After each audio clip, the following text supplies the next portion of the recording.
Excited to do some poetry instead. It's Karl!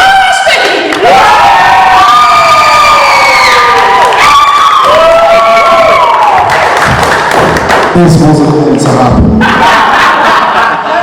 I've got 3 poems and 2 poems to do. Your options are a tale about the first weekend of the summer holidays. It's not as happy as it sounds. A tale about a night out, or just a very overall commentation of the world. We'll start with that, that's a good one. This song is a poem. See, I'm a musician, so I'm used to going, this song's called, yeah man!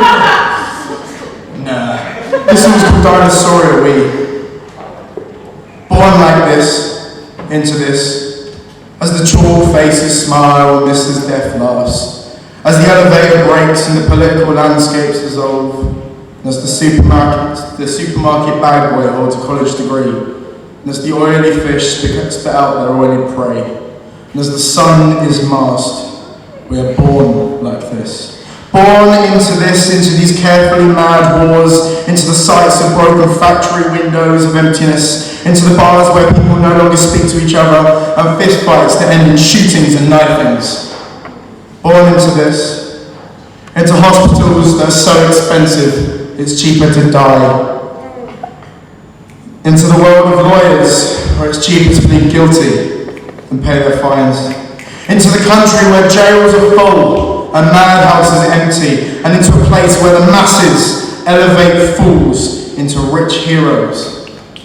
Born into this, walking and living through this, dying because of this, muted because of this, castrated, debauched, disinherited, because of this and fooled by this, used by this, pissed on this, and made crazy and sick by this, made violent, made inhuman, all by this.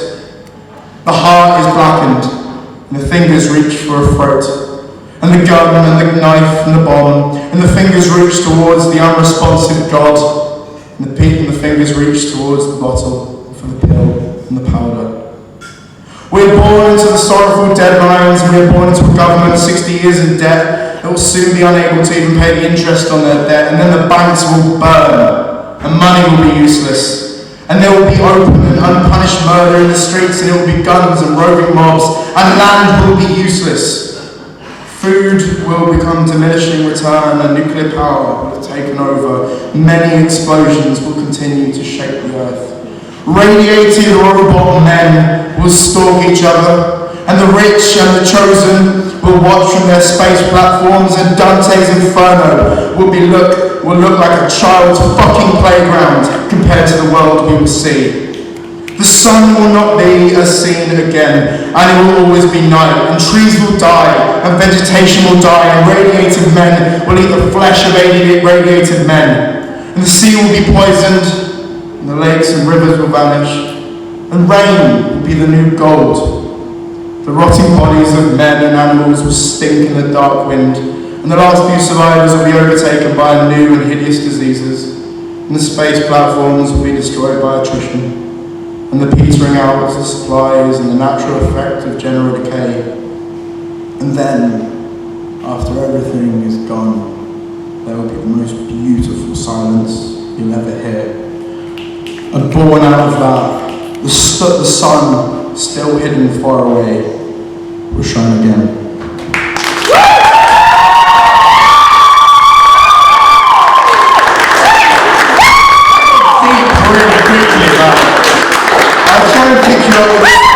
This one is more of a narrative. Like I say, it's about the first weekend of the summer. I was going through probably the worst situation of life. We can all tick the same kind of list boxes. We've all been through the same shit, and therefore it makes it easier to talk about these kind of things.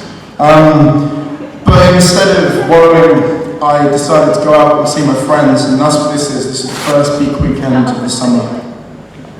So that was the first big weekend of the summer. Thursday starts as usual with the canteen quiz, and no one wins a big cash prize. And later I do my sound bloke routine by approaching Gina's new boyfriend to say he shouldn't feel there's any animosity between us. And I might even go over to her and make peace with her. I shouldn't have bothered, she's still a bitch. And then on Friday night we went up to Bristol. And there was only one car going, so some of us had to get the train, and we got through quite late.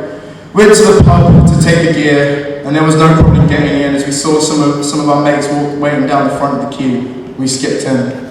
I ended up dancing with some blonde guy, and I thought he had been really fucking fit, until Matthew had informed me the next day he had in fact been a pig. We finished the club and wandered the streets for a while until we got to this 24-hour cafe. I didn't really like the look of it, so we went left and went back to Morag's flat. I couldn't sleep, so I sat about drinking someone else's strawberry tonic wine and tried to keep everyone else awake. Then at 10 o'clock in the morning, we went downstairs to buy some more drink. We had intended to watch the football, but slept right through it, awaking to find England had won 2-0.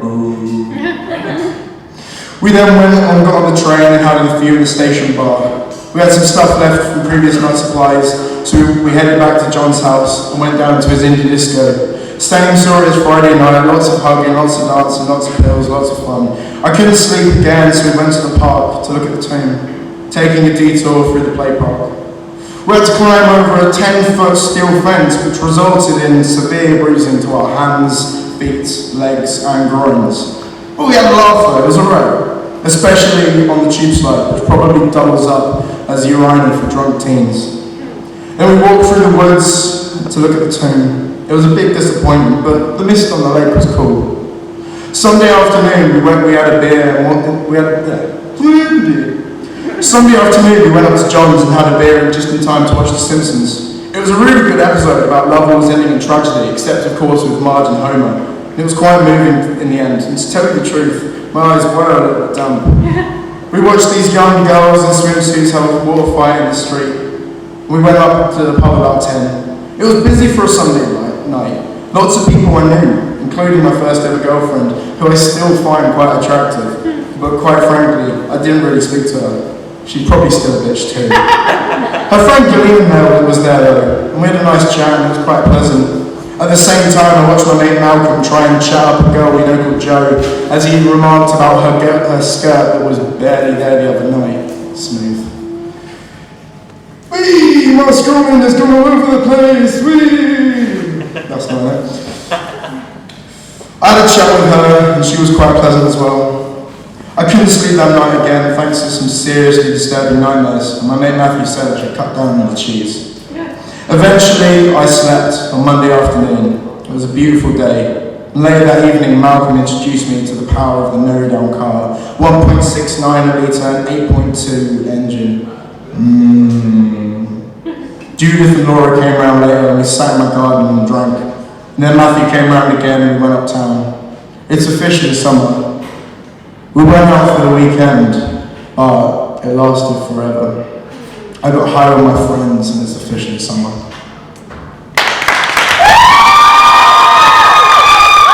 I have one more. I wasn't expecting to, but anyway, this song is about going to a party, you feel like you're going to be the guy, but you're really not. And it's, in the end, it's about being a shy retirer, which I am too regularly.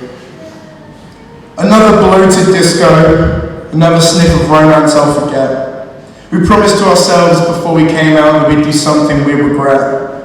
And these people are your friends, and this cunted circus never ends, and I won't remember anything you say. I lost my social skills a while ago, but now I feel them coming back. My eyes were rolling, my jaw was gurning when we met, but I can feel my senses coming back. I want to fall in love tonight and form the most perfect, unbreakable bond. You could be my dream, my finest high, and I could be swimming naked in a pond. You know, I'm always moaning, but darling, you jumpstart my serotonin. How would you know you've ever really been in love? When I eat when I'm not hungry, I'm sure I feel my face get fatter.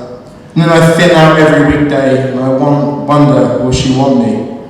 But every time I get a chance, I always slip off on my own, because I let these feelings haunt me, and they control me. But tonight I'm letting go. You're more than just a photo album. You're more than what some people let you know. And if we ever make it home, I'll explain to you all the things that should have shaped me thus. Something forged in a phone box, lost in a restaurant. We've got a lot to discuss. Here, have you tried the blue ones? My dealer's got some new ones. And no, sleep is not an option for us tonight. You've been through too much. Look at us, just stand and stare. Look at them, just pose and pout. We'll all be standing there until the pigs kick us out.